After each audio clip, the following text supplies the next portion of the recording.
It's a little low, but it's okay. I'll make it work. All right. Hi, I'm back. So, again, this is so late, and I'm so sorry.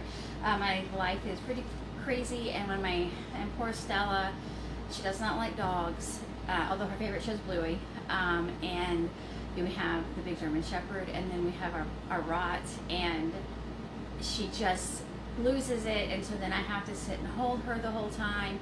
When I get up, she screams. So when she's here, I don't have much of a chance to do much of anything.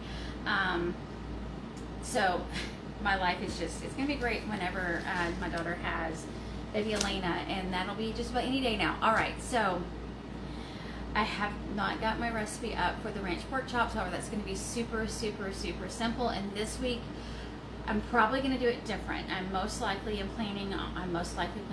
planning on taking big, like baking sheets, cookie sheets, and lining them with parchment paper, foil, saran wrap, something, and then laying out the pork chops, and there's a lot. And then seasoning them, flipping them over, seasoning them, and then putting them in the baggie. And the reason I'm going to do it that way is when I made them this last week, I didn't add any liquid, and the amount of liquid that formed in the bottom, now these were sirloin, so they might have been a little bit leaner, but there wasn't that much liquid in the bottom of it, the crock pot. And I added 2 ounces of cream cheese and max a quarter cup of heavy cream. Took the pork chops out, seared them, whisked in the cream cheese, added the heavy cream, put the pork chops back, cooked the mushrooms, and then topped it with mushrooms. And so this time I want to make sure that I do have the pork chops seasoned, since it's not going to be cooking in a broth, and it's not going to, the flavor get distributed that way. I want to make sure that I season the pork chops individually before I put them in the bag. In my brain, it's going to work great. We'll see. I do have, right now, I've got the Greek sirloin steak bites in the crock pot. We're going to have that for dinner with some form of mashed vegetable mixture and a salad or green beans or something.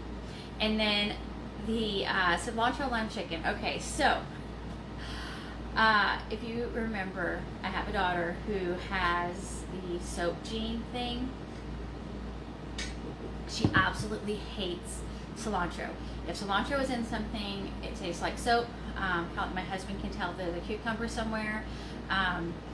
So what I did is I chopped all the cilantro up, and I put it in little different baggies inside the bag, which also was kind of bad because then the cilantro baggie sat in the chicken juice, which then I had to wash the baggie. So anyway, the cilantro looked disgusting.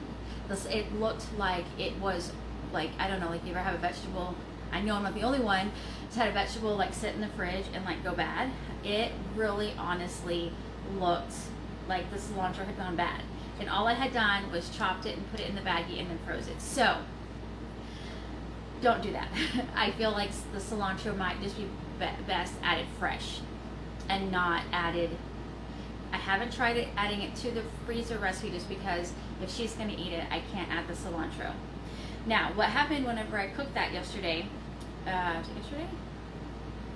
No, yesterday we had the pork, Asian pork. So Tuesday, I used the masher, the meat masher, to kind of chop up the chicken, and there was hardly any liquid in there, which was fine because we ended up having it as tacos. But if you want to add more flavor, more juice, more whatever, personally what I would do is I would add a little verde salsa, and not much unless you want it to be kind of a little extra juice. I would add maybe a quarter of a cup, and that will just kind of give it a little bit more moisture.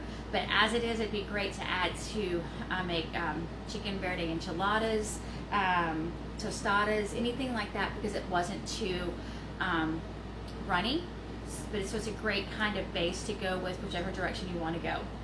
And then the Asian pork loin. So yesterday, my husband came home. He was gone from 2 to 5:30. He was gone. It was horrible. Traffic was atrocious. I think at one point he was stuck for over 2 hours on a highway that wasn't moving. So he comes in at 5:30, almost 6, and he's like, I've got to go to sleep. So I was able to run into the kitchen, make my cauliflower fried rice, open the bag salad, and get dinner made and served within 20 minutes because I had the Asian pork loins going in the crock pot. And then tonight I'll let y'all know tomorrow how the garlic sirloin steak bites turn out. So the cilantro lime chicken, fantastic. Do not do the cilantro like I did. I threw it straight in the trash after I washed the baggie. It was disgusting. The Asian pork loin, fantastic. The family loved it. We might have some leftovers, but I don't think there's much if we have any. And then tonight we're having the garlic sirloin steak bites, so I'll let you know how that goes. And then the other one we're going to do is chicken cacciatore. So my chicken cacciatore calls for sliced olives. Now, if you remember, for the Greek chicken, I did not like the texture of the cooked black olives. I'm still going to throw in the sliced green olives in this recipe and freeze it. I feel like they're going to be fine, and they're sliced, they're not whole like the black ones for the Greek chicken was. And it also calls for fresh mushrooms. So after my really bad experience with the cilantro, what I have done my bags, and I put on here, add 1/2 a package of sliced mushrooms, because I don't know how it's going to thaw and cook in the crock pot. I know fresh, it was absolutely amazing. I love this recipe, but I don't want to have nasty mushrooms kind of mess up the recipe, so I'm just going to add it fresh. But everything else will go in here. I bought, I should have brought it on camera because I just went to Walmart and bought the things I needed. So if you buy 2 cans of the tomatoes, you're looking at close to $2. I found petite diced Italian style tomatoes for $1.48. So I mean, it's not much money, but I saved money with that. And then by buying the big can, so each package will get 1 can of the 28 ounces of petite diced Italian tomatoes. And then I bought a big thing of tomato paste. I think I'll need the whole thing. We'll see tomorrow. I'll let you know. I guess you'll watch. There's one more thing I was going to add, and I can't remember. Now, and if the more you add to your bags, the more room it's going to take up in your freezer. Duh, I know. But when you're doing a lot like I am, you can eventually just have so much of your freezer taken by giant meals. So an option, if you don't want to add the big can of diced tomatoes to each of your bags of chicken, what I would do personally is I would label it for what it's for, so that you already know you have the ingredients in your house, you know that you can make it, and then the day that you cook it, you throw everything in there and just pour your can in there.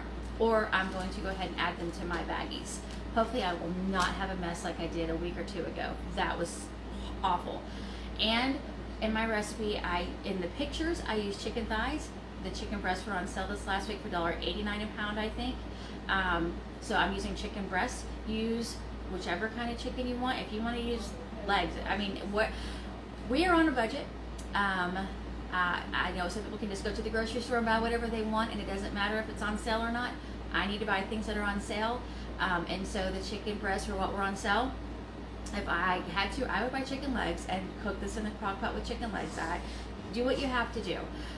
This next week, my grocery sales are not great. Chicken breasts are on sale again, and so is hamburger meat, so I might end up doing something where I pre-cook the hamburger meat.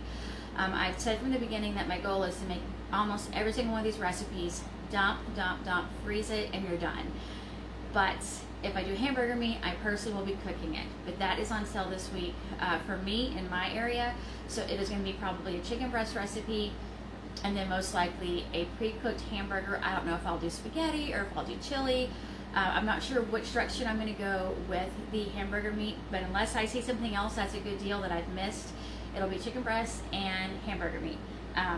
But tomorrow we're going to be doing chicken cacciatore and the ranch pork chops. And again, if you don't eat pork, you can make it with whatever meat you want. I'm going to try to get the recipe up when I finish this video. It just takes me so long because my brain trying to think of the same words. Anyway, all it is garlic powder, onion powder, salt, pepper, dill seasoning, and dry ranch. And your dry ranch, you can use homemade, don't care about the packaging, get the best or the best ingredients, or get the best ingredients you can find.